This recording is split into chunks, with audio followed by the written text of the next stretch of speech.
Accelerators from Beyond. Hello and welcome to Accelerators by Beyond. Join us as we speak with industry leaders and explore the big opportunities ahead in 5G, IoT, AI and cloud and the role of the ecosystem. We discuss how to stay ahead and what technologies, innovation and business models are driving the industry to accelerate. Welcome to another episode of Accelerators. I'm Michaela Harris, Head of Marketing at Beyond, and I'm joined by our host, Jeremy Cohen, co-founder of IoT Now and Vanilla Plus. We are also joined by our guest representing the two sides of the global communication service providers, Telenor. Welcome, Dr. Reduan Hasan Khan, Head of B2B Product at dtac. And welcome, Seth Ryding, CSO of Telenor Connexion. I'm so glad to have you join us today. Jeremy, over to you. Thanks, Michal. Reduan and Seth, welcome to the Accelerators podcast. Thank you very much, Jeremy. Very good to be here. Thank you, Jeremy. Great to have you. Thank you very much. We have so much to discuss. I'm just going to dive straight in. In previous episodes of Accelerators, it's become pretty clear that having the right partner ecosystem is key for communication service providers or CSPs looking to grow revenue from 5G, IoT or edge. Seth, can you share your experience? Yes, of course. I'd be glad to. I think to start out with, I would like to point out that I think it's very important that there are mutual gains in a partnership. Both parties need to see that there is an upside to it.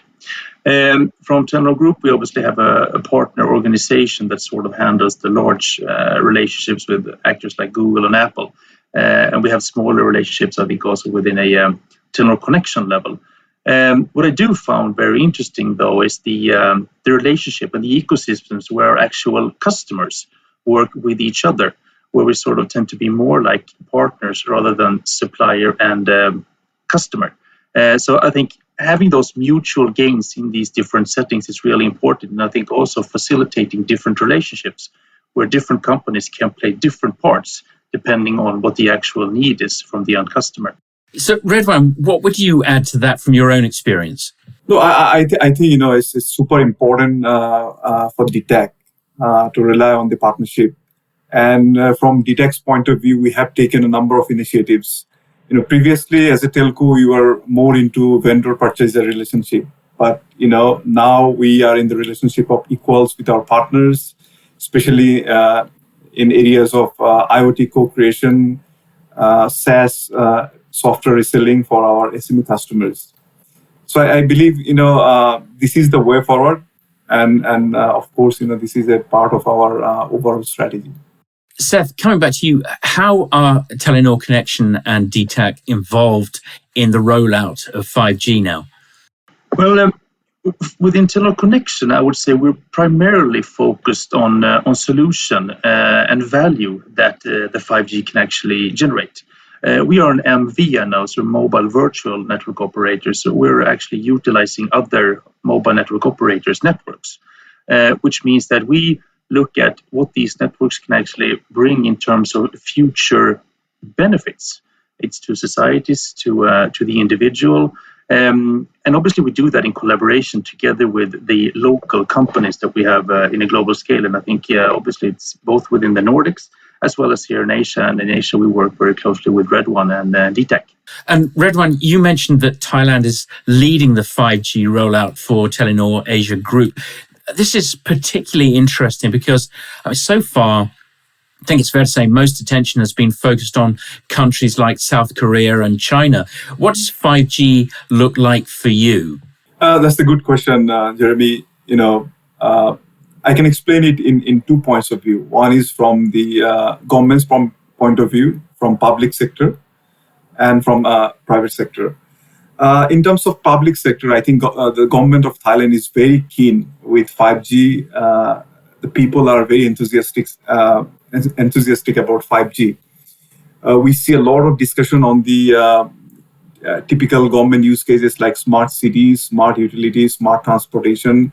dtac has been a part of a number of trials already. For example, we did 5G trials on smart water management, smart electricity management, smart agriculture. So we kind of foresee that there'll be more and better citizen services, better cities, utilities through these 5G use cases in the public sector. And Thailand has a big manufacturing industry, and 5G is going to drive a lot of automation, efficiency and transformation in that industry. We are also getting a lot of interest from the private sector as well. So we see a lot of new use cases, new application, improving the efficiency, productivity, and worker safety in the private sector. So that's how things are shaping up as far as 5G is concerned in Thailand. Obviously, together you bring interesting and very different global perspectives, ranging from mature markets like Norway, Singapore, and Japan to high growth markets like Thailand. Seth, is there much variation in how different markets consume 5G? And could you perhaps share us some examples of use cases and how they differ, if at all? Yeah, yes, for sure. I think that there are pretty large differences. To begin with, the user cases that there is a lot of hype about, the ones that are really utilizing the new capabilities that 5G brings to the market, such as autonomous vehicles, automated ports, smart manufacturing. Obviously, these are the ones that also utilizes edge computing, AI, where you really can have the large benefits. But what's significant, or I think what differentiates these ones, is that they are usually deployed in small environments. It is one local port, it is one manufacturing site. I think comparing that to the benefits of society, where you can have large data transfer, for example, where you can see the fixed wireless transformation, where you don't need to roll out fiber in rural areas, those are very different cases.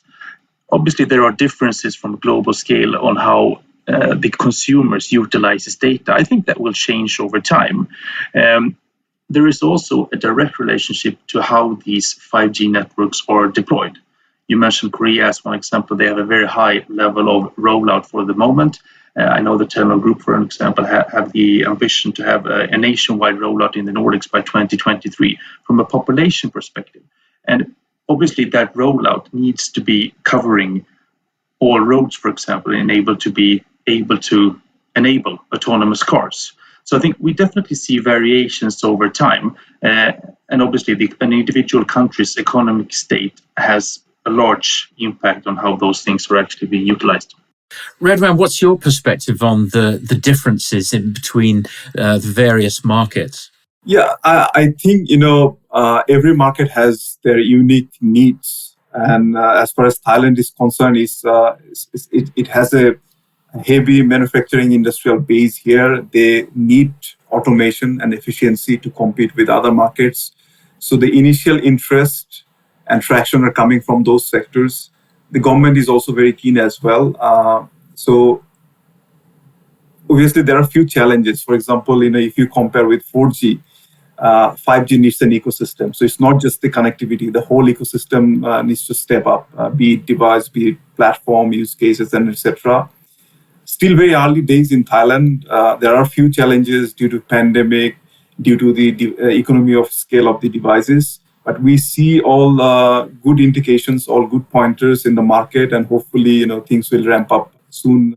Yeah, that brings me to a related point. I mean, it's really interesting to compare now how 5G is rolling out compared to the 4G rollout. Obviously, 4G wasn't troubled by the pandemic. If you can set that to one side, are you able to compare how 5G is doing? Well, obviously, there's not an apple-to-apple comparison between these two technologies. The type of technology, the use cases, and the audiences are quite different. And as I've mentioned, it requires a lot of ecosystem support to scale 5G. Especially, there are 3 streams of 5G. We see a lot of traction on the IoT stream, MMTC stream for last few years.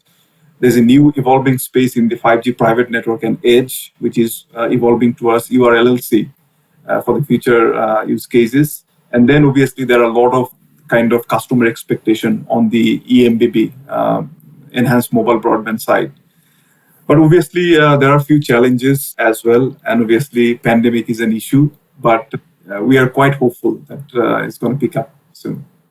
Are you able to quantify how the pandemic has impacted the rollout of 5G? And perhaps you could expand on the measures that you're taking to overcome this hurdle.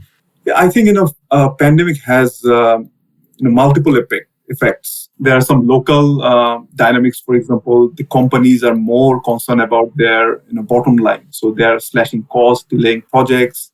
There is also, a concern of, being undertaking projects and ensuring safety, because 5G, a lot of 5G use cases, especially on the automation use cases, you need real devices, real people working on the ground. Globally, there are logistic issues, and we all know the chipset problem. So that is also impacting the supply chain. So it's a bit difficult to quantify, but at least it has delayed from 12 months to 18 months on the overall traction on 5G. But obviously, we are utilizing this time to create awareness in the market, to do a lot of POCs, both in public sector and in private sector.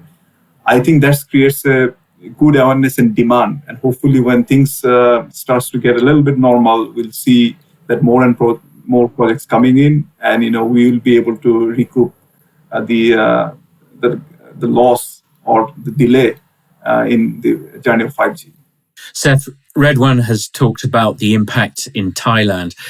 Could you describe a little bit about how you've responded to the impact in the wider market? Well, there have been several things that have happened over the last year, obviously with lockdowns. I think we shouldn't miss perhaps also the ship in the Suez Canal. And I think most recently here for the last 2 weeks with the southern part of China, where we're having in one of the major ports where the estimations of some 130,000 containers being in a backlog to be shipped out, which is expected to have impacts all the way up until the Christmas shopping, both in Europe and the US. So I think in one case, we're seeing global impacts that is delaying a lot of things. On the other hand, I think that this is really putting the spotlight on the need of digitalization as well as sort of touch-free operations. So when this is being under control, I don't think it's going to be over for quite some time, but under control, which means that we can sort of operate closer to a normal level, I think that we will see a huge increase in terms of rollouts of smart devices. One example is smart meters in Malaysia. We're involved in a rollout project there that has sort of stopped during the pandemic, but that has also really shown the importance of having a smart meter, because now you're struggling with the ability to actually send invoices because you don't know what the utilization of the system is. So it becomes very obvious where the weak points are in systems where you are dependent on people being involved. Obviously, also, I think touchless payments, you have the risk of handling cash is one thing also that obviously has an impact on moving the wires from one person to another. So it's many different areas. So short term, definitely impact, long term opportunity. Seth, taking a step back for a moment and looking at the wider picture, many telcos are aiming to become technology companies, and they're kind of moving away from a pure connectivity offering to a much broader technology and services suite. Some, like Vodafone and Telefonica, are even creating separate technology business units too. Do you see Telenor and dtac doing something similar? I definitely see us moving in that direction. I think in many ways we have already done that within specific verticals. It's always a balance between core capabilities and additional value add that you add to the top. But I would say live as you learn. Within Telenor Connexion, we always talk about the importance of transforming your company and also shifting from actually selling a product to selling a service. And obviously that applies for us as well. We have done this in several countries, providing financial services, medical services, agriculture services as well. And I think that will just continue to evolve. Obviously, we have a large customer base from a global scale that we just sort of work together with, and the opportunity to provide additional services. On the other hand, it's important not to step on your customers' toes. So you need to sort of also, in a way, keep within the area that you're in. And I think that's definitely something that is of great importance within the IoT domain, where Rydwan and I primarily operate. because we're providing connectivity and other components to a solution to a customer that normally provides an end-to-end service. If we sort of start to create a competing end-to-end service, that could become a challenge. So we're trying to maximize our capabilities, local connectivity, cloud, satellite communication, and other things that we have within Telenor Group in order to bring the best value to the market. But definitely the transition has to go on all the time independently of where you are in order to stay relevant. So that transition, does that mean that you are responding on a day-to-day basis to IoT needs and delivering new services as they're required? I think there are many angles on the requests that we get. It could be something where it's only connectivity. It could also be something where we're supposed to front a total solution. It could be a cloud solution. So sort of depending on how the lead starts and what the request is, we might take different positions. But it also becomes over time. We were talking before about the sort of a consultative approach. I think having that kind of mentality in the way that you work and also utilizing our history in terms of being within the M2M or IoT domain for almost 20 years, that's obviously something that we utilize. So it's, I think it's definitely more and more towards talking about complete solution and guiding our customers in that direction rather than just supplying one single part of the solution. Reduan, coming back to you for a moment, what experience can you share with your peers from your rollout of IoT and 5G solutions?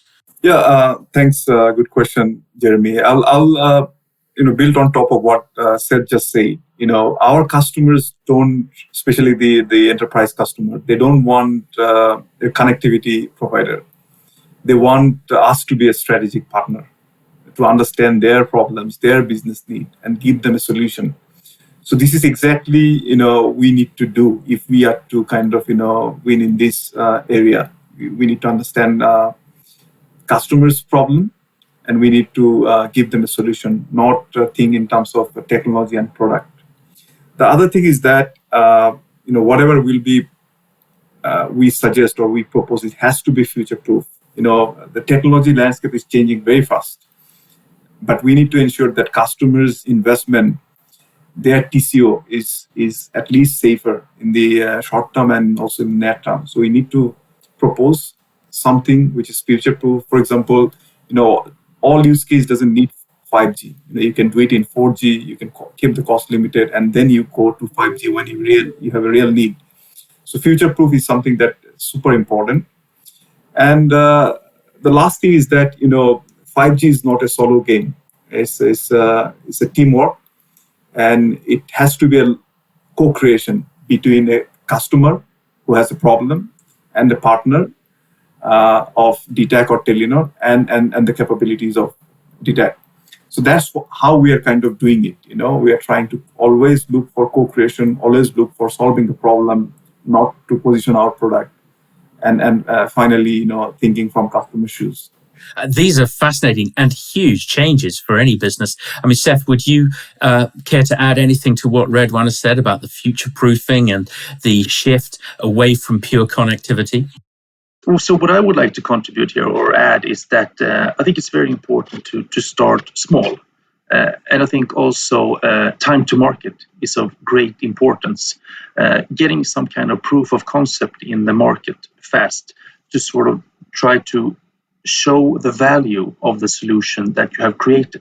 I think that is something that is very important, both internally as well as externally. And then I think in the external discussion, when you talk to a customer, I think it's important to focus more on value rather than on cost. You need to believe in what you're actually providing over time. Because if the value is 10 times higher than the cost, then you should not have a cost-focused discussion. Reduan, the name of this podcast is, as you know, Accelerators. Can you share a personal experience when you needed to drive change faster? Absolutely, Jeremy. I can share one of my recent experience, and I think, I have a lot of personal reflection and learning from that as well. So, you see that when we are talking about business critical 5G and IoT services, the role of after sales is super critical because it's not just a connectivity solution. This is part of customers' day-to-day operation, day-to-day business processes. And being a telco, it's a bit difficult to ensure that sort of urgency in your after-sales value chain, because typically we are accustomed to serve consumers, and it's okay if you lose your mobile phone for a few hours. You have another phone, you can use another person's phone. So it was a big challenge for our customers to get on-time response, to handle faster incidents, and etc. And I think what made the difference end of the day is to setting the narrative that why we need faster support, why we need to treat these new generation products differently than our voice and data, minutes and megabytes offering. Once the organization understand the customer's pain point, once they start to think from a customer's point of view, it becomes much easier. So, giving the proper narrative and also giving the right purpose, and also motivate the team that they are making a difference in a business's or customer's life helped a lot. That's really interesting. Seth, anything you would like to add on driving change faster? Yes, definitely. I think this last year and a half has definitely put extreme requirements on my organization. Obviously, having a global representation or global responsibility puts very different requirements on the business. And I was, even before the pandemic, driving a more decentralized structure of the way that we are represented. Obviously, different needs in Asia, language differences, Chinese, Japanese, Thai. You have European countries, you have the Middle East, US, English. We're a company that is originating out of Sweden, so English is the standard internal company language. But having more than 30 nationalities within the company obviously gives us a lot of opportunities. But my focus has always been to try to become local. So combining our global scale of 180 million global customers and the global reach with being a small, mid-sized company with the 160 employees that we have within Connexion, and then utilize that to create the local relationships. But the change that I really needed to drive was to increase the local hiring in the countries where we have representation, where we didn't have that pre the pandemic situation. But that has fallen into place. We're really seeing that is paying off. So I think, that's an example of how I really had to push for the localization over the last year and a half. That's fascinating, the way that the recent experience of the pandemic has impacted on you in that way. Finally, I've got a question for you both. I'm going to come to Reduan first, if I may, and then Seth. The IoT can now connect, as we know, almost anything to the internet, but you have rightly pointed in the past to the importance of identifying a business case. Does this mean dtac and Telenor now provide more consulting services than before to help identify the wider benefits, the societal benefits, such as cutting traffic pollution with parking sensors, as well as the immediate problem of assisting parking? Is that something that you could shed any light on, Reduan? Absolutely. I think, Telenor as a company, our vision is to empower the society. And these 5G, IoT, AI narratives goes well with our vision. And as a company, we are more and more consultative when we deal with the customers, especially in the business segment. We understand that, we cannot give the total solution, but we are part of the total solution, an important part. And we can mobilize our partners, we can mobilize technology to ensure the best solution for our customers.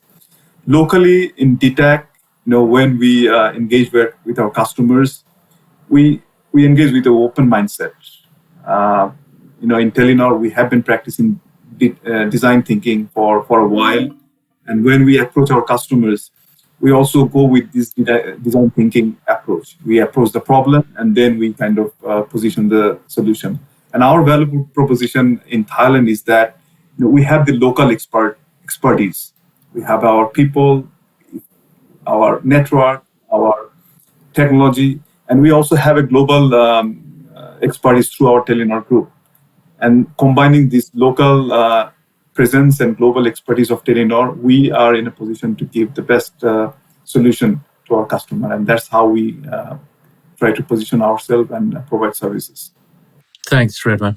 Seth, I'm sure that there must be the wider view on this from Telenor. I know you've already mentioned about moving to a more consulting approach. I'm really interested in the sort of the broad view from the end user point of view, the societal benefits as well as the immediate benefits of IoT for the end customer. I think we've talked a bit about here the importance or the impact that this can have on society. I think traffic congestion is obviously something that can be decreased to begin with, hopefully over time almost eliminated by maximizing the use of existing resources within a traffic system. So rather actually talking about a transport system than just going from place A to place B. I think also environmental perspective, if we sort out the transportation challenge, that would also have an effect on the environment. So there are many things that can improve over time. I think within Telenor Connexion, we have always been working in a very consultative way with our customers or partners. We continuously get the feedback that we are scoring high within that domain. I think I have a good understanding of what is best practice within different verticals, as well as knowledge sharing is also very important. Seeing this as being an ecosystem, nobody can do it on your own. New technologies, as we talked about 5G, but also the majority of the components that are needed within an IoT solution, you can pretty much get off the shelf nowadays. You don't have to actually develop everything that you used to be able to have to do about 10 years ago. So I think linking also our different customers and partners with each other in order to maximize our common gain is something that also drives optimization within automotive, transport and logistics, smart cities, and so on. So it's there are a lot of benefits that can be done, and I want to really pick up where Reduan started. I think empowering societies, that is something that is of great importance for the whole Telenor Group, and that's really something that we live with every day in terms of trying to contribute. Gentlemen, it's been really great talking to you. Thank you so much for sharing your experience with our audience. Thank you first, Reduan. Thanks, Jeremy, for the opportunity, and it was a pleasure to speak to you. It's been great to have you here, and thank you too, Seth. Thank you very much, Jeremy. This is obviously a very interesting area to talk about. There are so many things that we could just elaborate on continuously. But I also like the conversation, so thank you very much. Not at all. Thank you very much for your time. And now, let me hand back to Michal. Thank you, Jeremy, and thank you to our guests, Reduan Hasan Khan and Seth Ryding. It's been great to discuss Telenor involvement in the rollout of 5G and the differences between the different markets. Thank you for taking the time to join us on Accelerators. Accelerators is a podcast by Beyond, hosted by Jeremy Cohen and joined by me, Michal Harris. We hope today's discussion has inspired you to accelerate further, faster, and beyond. Be sure to subscribe to this podcast on Spotify, Amazon, or Apple Podcasts. This podcast is published bi-weekly and produced by Fox Agency. Accelerators from Beyond.